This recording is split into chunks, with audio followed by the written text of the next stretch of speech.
Hi everyone, this is Chris. And this is Julia, and welcome back for episode number 23 of A Bar Above's Mixology Talk podcast, where we talk about bars, bartending, bartenders, and pretty much anything else that has the word bar in it. Well, not the bar as in the test for lawyers. Yeah, but they probably need a bar more than most of us. Yeah, that's true. Very, very true, actually. So we have 2 interviews in a row. Last week we were chatting with Steven from Deep Nine Geneva. And this week we had a chance to hop on a call with Brian Weber from Bartender's Journey. I'll warn you, this week's episode is a little bit longer than normal for us, but I think it's definitely worth sticking around. So yeah, let's go ahead and get into it. And Brian Weber from Bartender Journey Podcast. Just want to say thank you for joining us on our podcast. You've been doing your podcast for a little over about a year and a half now? Almost, yeah, a year and a half.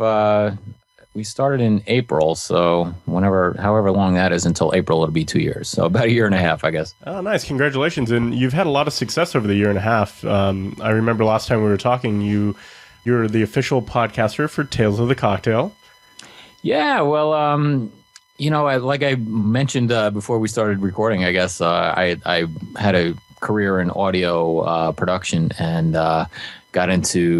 wanted to kind of merge the two. And I got so interested in Tales of the Cocktail and going to these events. I wanted to figure a way to kind of merge the two, Uh-huh. So I contacted them and they were receptive to the idea. I don't know if you've heard of their Tales of the Cocktail 365 program. Mm-hmm. But yeah, that's for anybody who doesn't know, that's sort of a subscription service. So where there's my podcast, which I'm calling Tales of Tales, which is separate from my Bartender Journey podcast, but it's only available to members of the Tales 365, and so that's just one component of Tales 365, and then there's all kinds of things, live webcasts, and there's rebroadcast of some of the seminars from Tales of the Cocktail. There's all these things you can get. That's fantastic. Yeah, I think it's not easy to get to New Orleans every year, so I think that's a great option. Yeah, exactly. That's kind of the theory behind that, is that they can, people can kind of tune in from all over the world, and if you can't make the trip, you can be part of it, and then be part of it all year long too.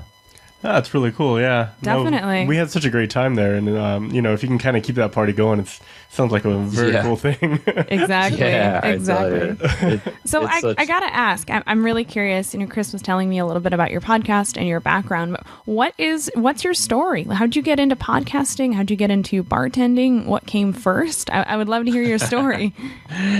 Well, it's a long story. It starts when I was 14 years old, and my very first job, I was washing dishes in a restaurant for $15 a night. That was my job. And, I worked at that one. It was this kind of local restaurant that my parents went to. And, I wanted a job.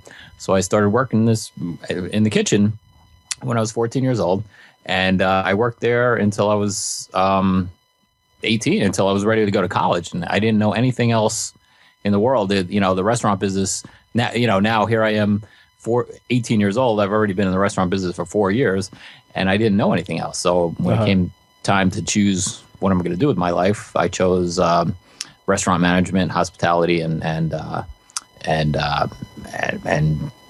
culinary. Uh-huh. So I found this. I found a college program in Brooklyn that was pretty reputable hospitality program.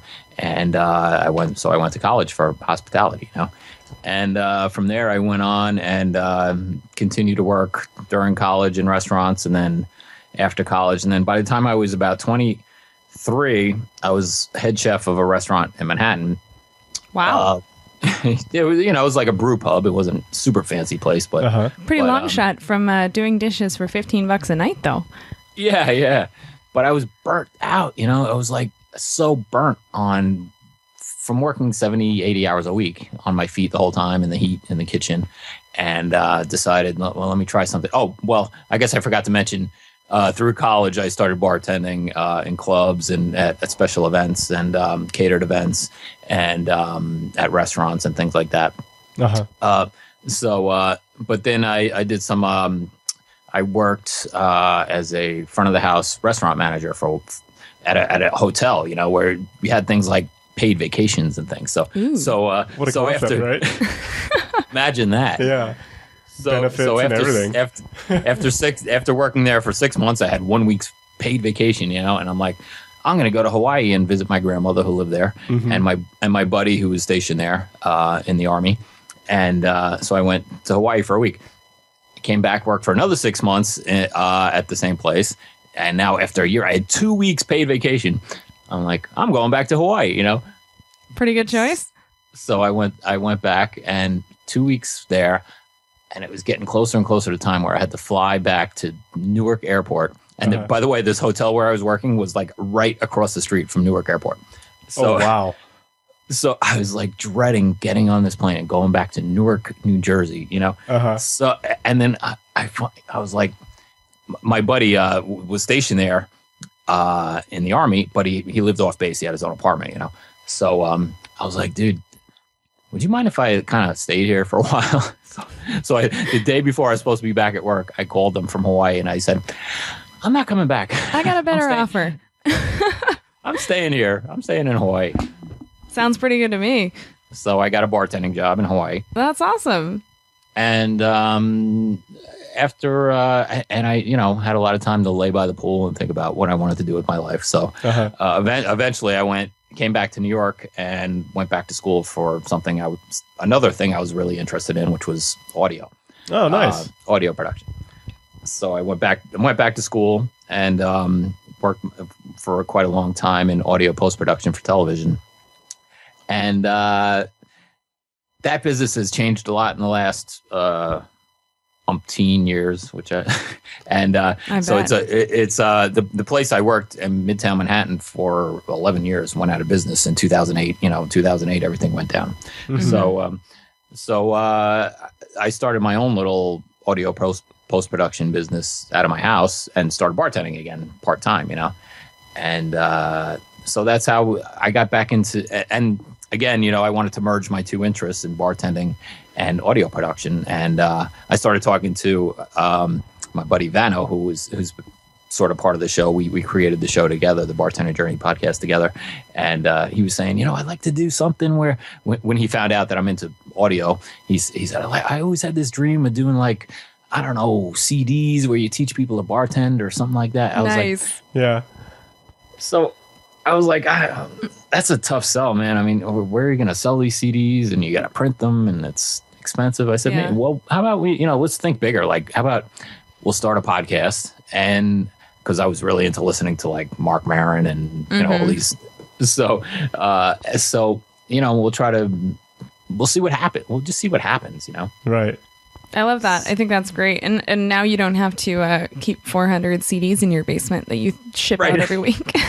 Exactly. That's a great story. I love how you you had the two different interests in your life and you're able to merge them with podcasting. I think podcasting is I think it's starting to get some publicity, but I really think it's going to grow very quickly here in the next sort of year. I hope so. Yeah.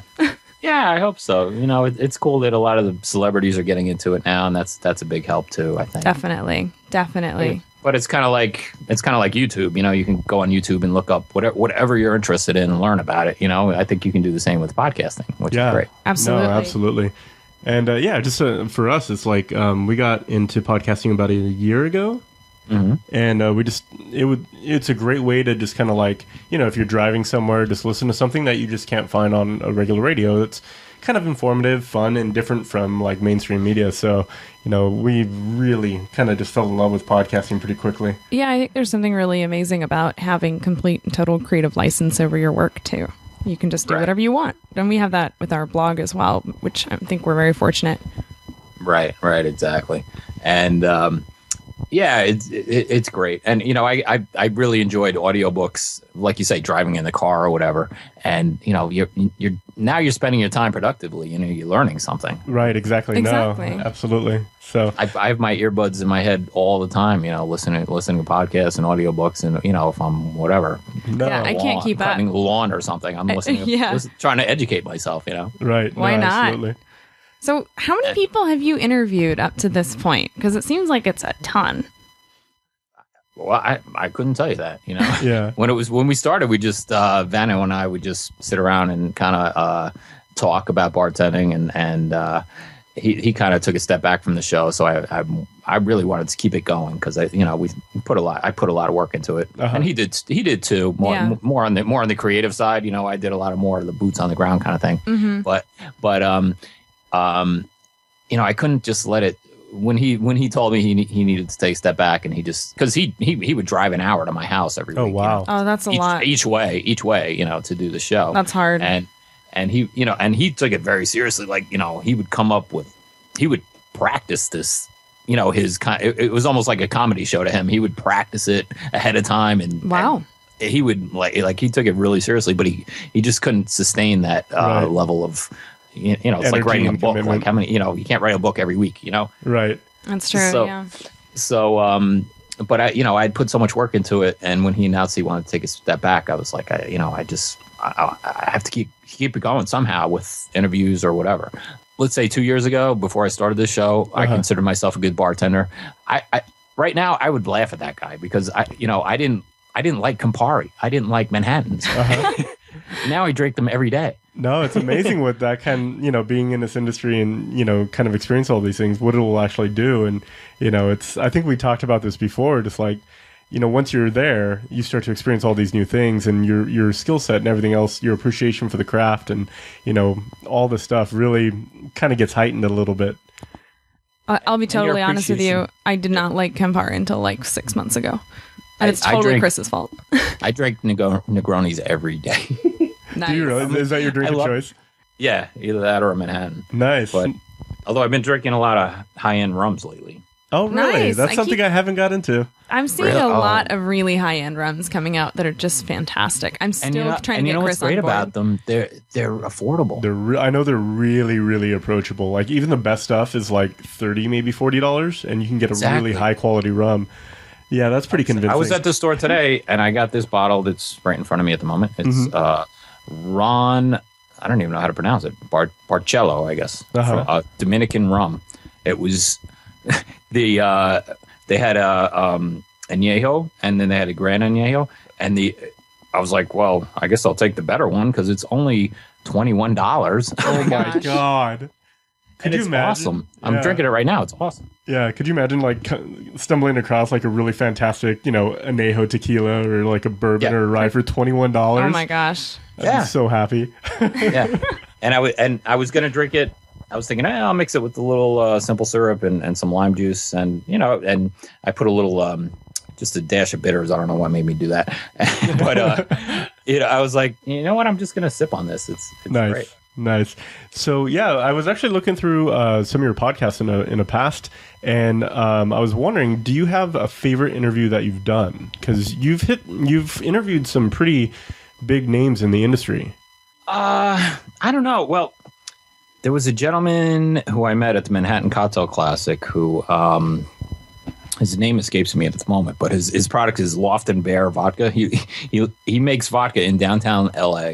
He was the coolest dude I ever met. And he sent me a bottle and we talked just like this on Skype, and it was really cool. But I mean, I can't. I did a bunch of interviews for the Tales 365 that Ann Tunerman from Tales of the Cocktail set up. So like, I mean, you can't forget Dale DeGroff and David Wondridge. Those are pretty awesome. But that's for Tales 365. That's not for Bartender Journey. So yeah, but I mean, I had breakfast and interviewed Dale DeGroff during Tales of the Cocktail, so that was pretty. That must have been a pretty cool experience. That was pretty cool. Yeah, it was early in the morning though. We were both a little. Hard to do an interview out of one good eye, and Yeah, really. That's the hard thing, though. I feel like with Tales, because the only time anybody's free is kind of the morning, but nobody's awake yet. Yeah, it's tough. But David Wondridge is the coolest guy I ever met, and I was really like a little nervous to meet him because I don't know. His writing's like a little snarky, and it's like you've read his books, right, Chris? Yeah. And right, his writing's like a little snarky, and like he seems like, but he is the coolest guy you ever met. And so Ann Tunerman introduced me over email to all these people, and I asked if they would grant me an interview, and David was one of them, and I was like a little nervous to meet him, and then but as it turned out, as it turned out, we did it over the phone after the fact because neither of us could find the time.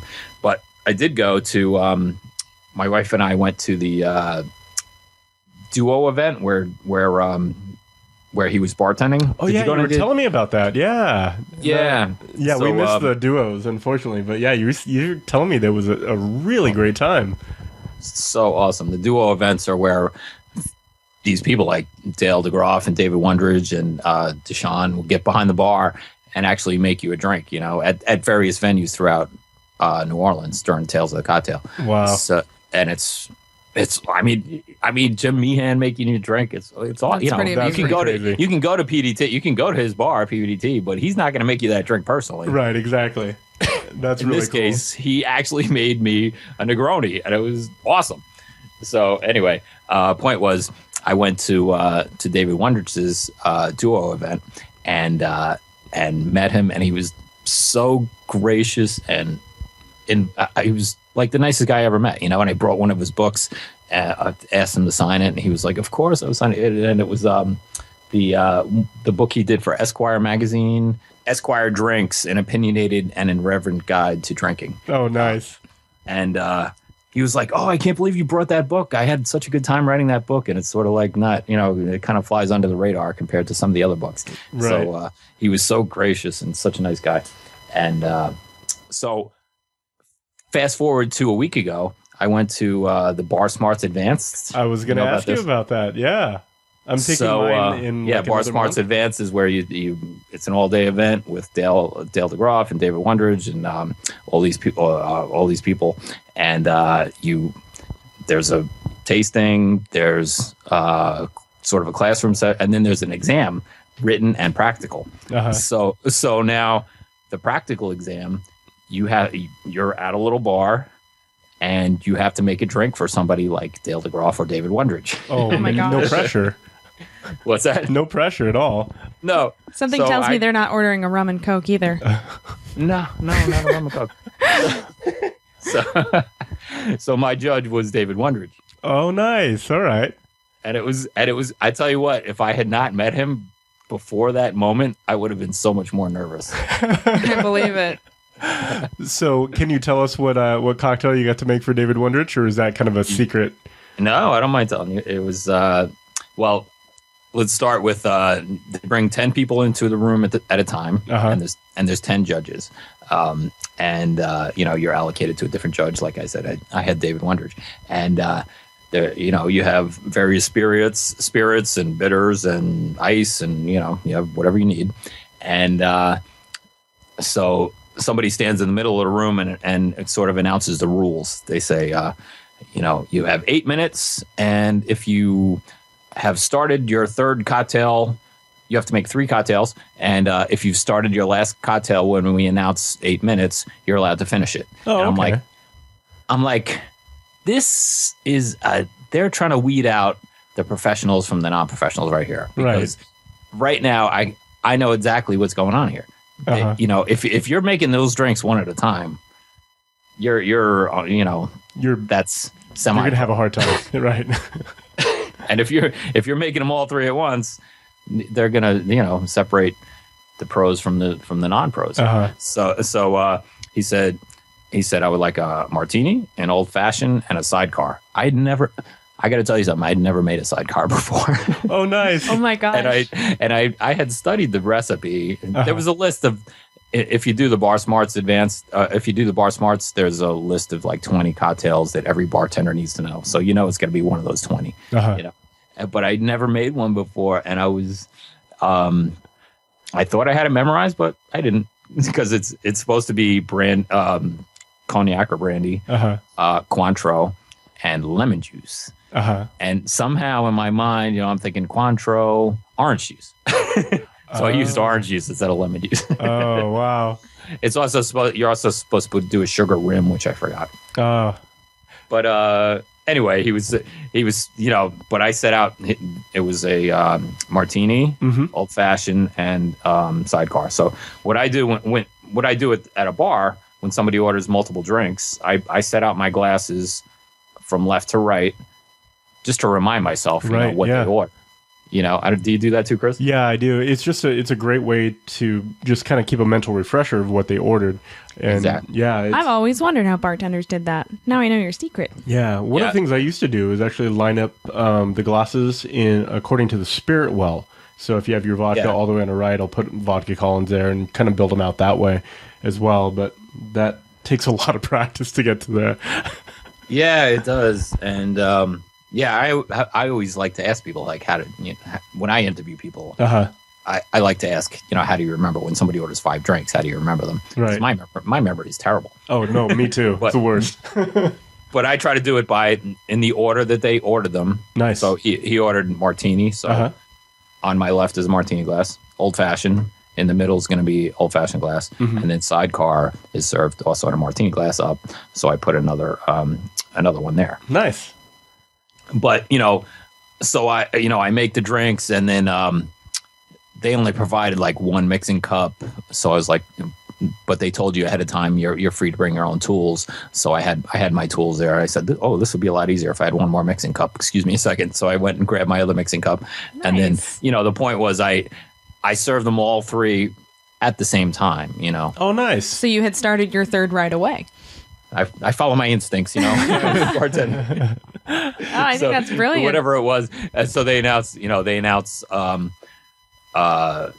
it was 8 minutes you had, right? Like I said, so they announced 2 more minutes, and he was already tasting the second cocktail. Oh, nice. Nice. So it worked. It worked out. Very cool.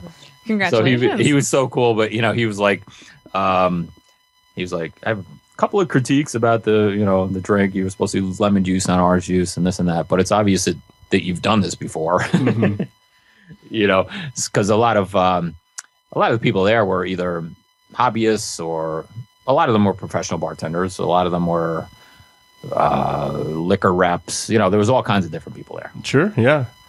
So. No, I'm excited because I was going to ask you about that because I'm taking my BarSmarts Advanced in Vegas in like 3 weeks. November 4th, I want to say. Yeah, so I was going to pick your brain on that. So thank you. Totally cheating. And then, after I was in the first set of 10 people for the practical exam. So as I'm leaving, they say, please don't share what you were tested on with the rest of the people upstairs.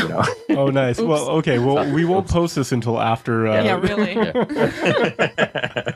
It must have been a really cool experience, though, to meet all those people and be in the same room and just kind of like, learn from the best people in the industry, essentially.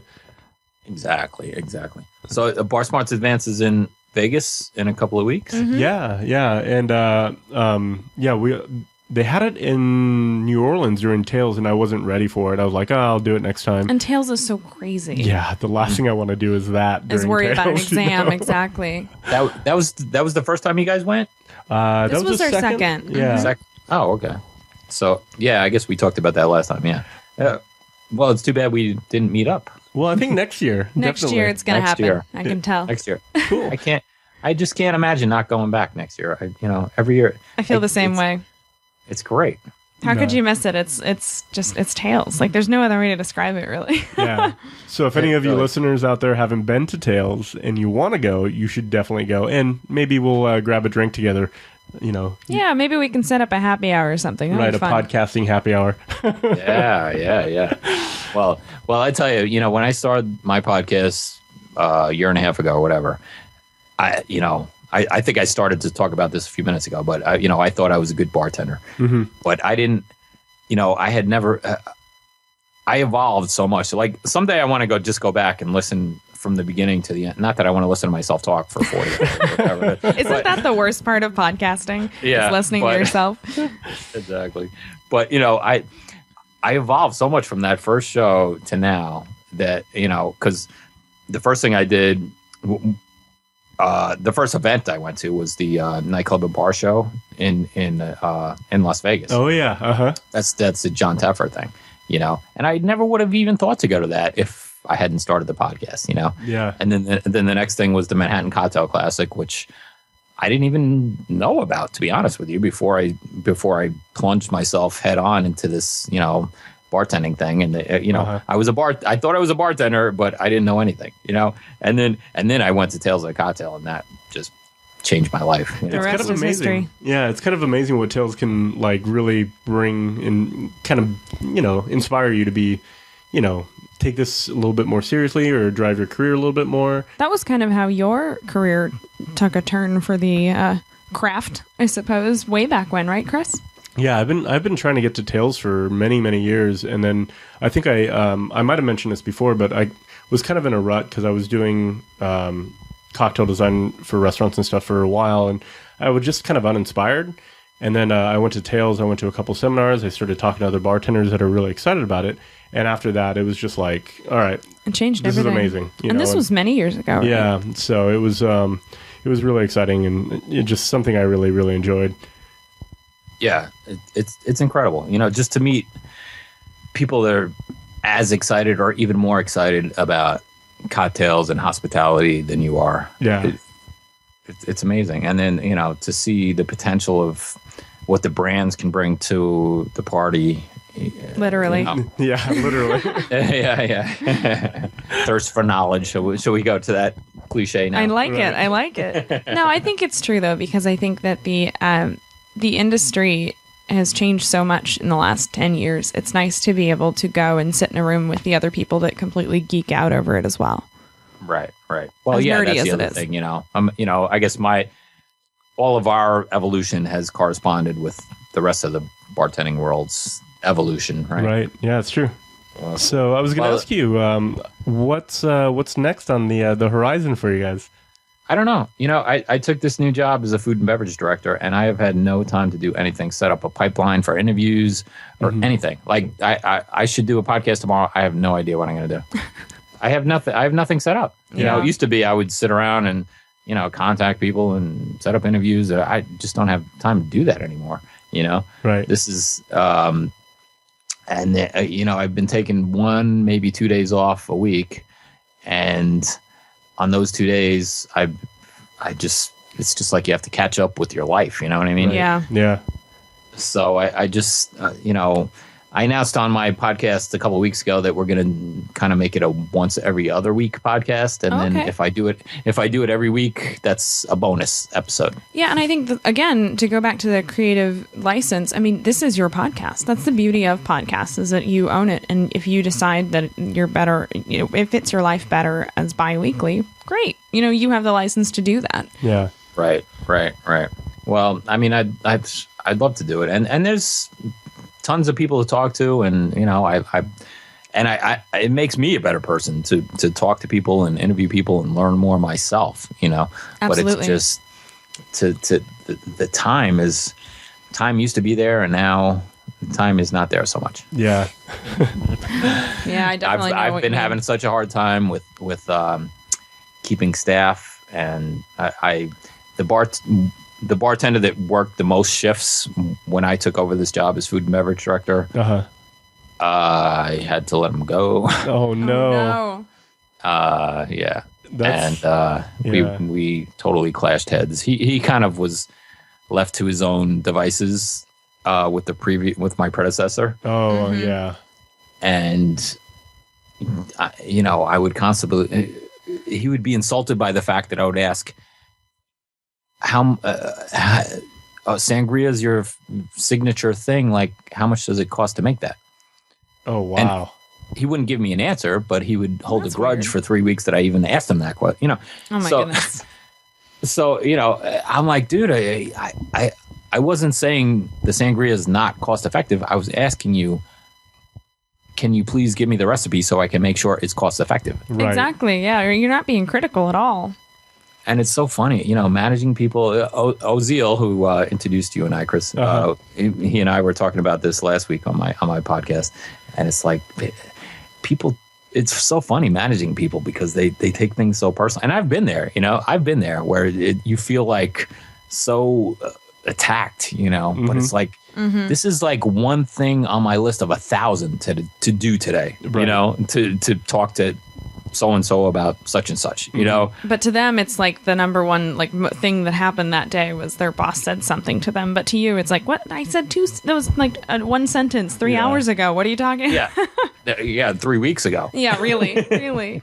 So, it's true. But you don't have the capacity. I think just managers in general don't have the capacity to perfectly think out every sentence they ever say to everyone because they've got 1,000 of them. Yeah. And you don't have the time, and it's you don't feel the obligation to do so. Yeah. You know, it's like I want to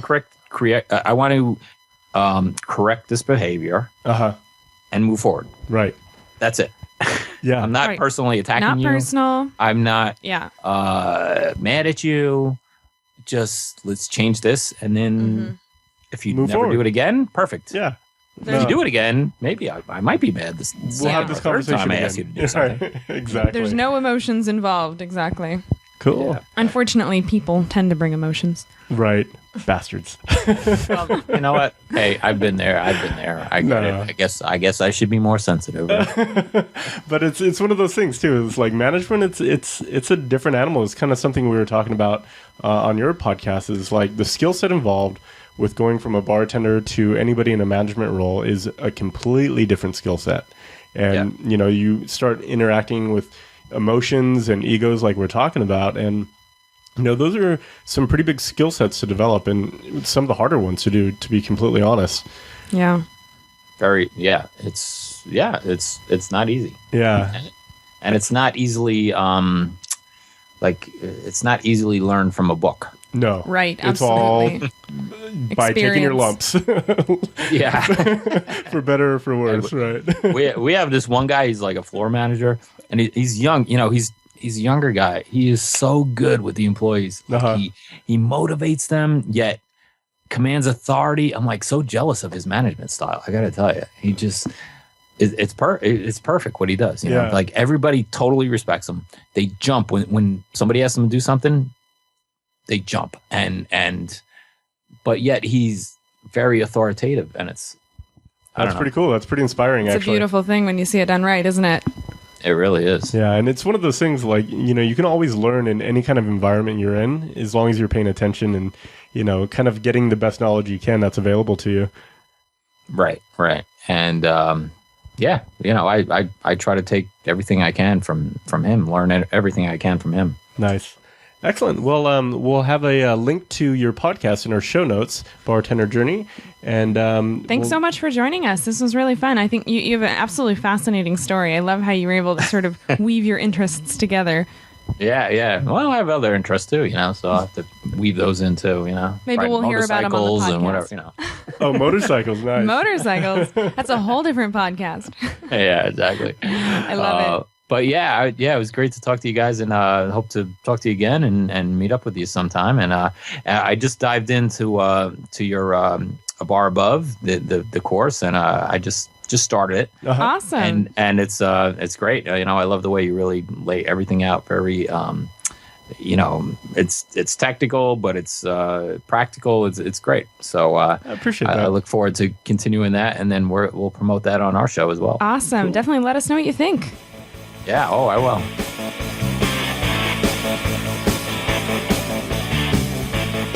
So we'll include all of the notes from this show over on mixologytalk.com/23. So next week, we're going to talk about a couple special cocktail ingredients that we consider secret ingredients. Yes, I'm doing the air quotes, everyone. She is. These are the ingredients that work in a ton of different kinds of drinks and always seem to have amazing results. So want to know what they are? Well, you're just going to have to come back next week and check it out. So until then, cheers, everyone. Cheers.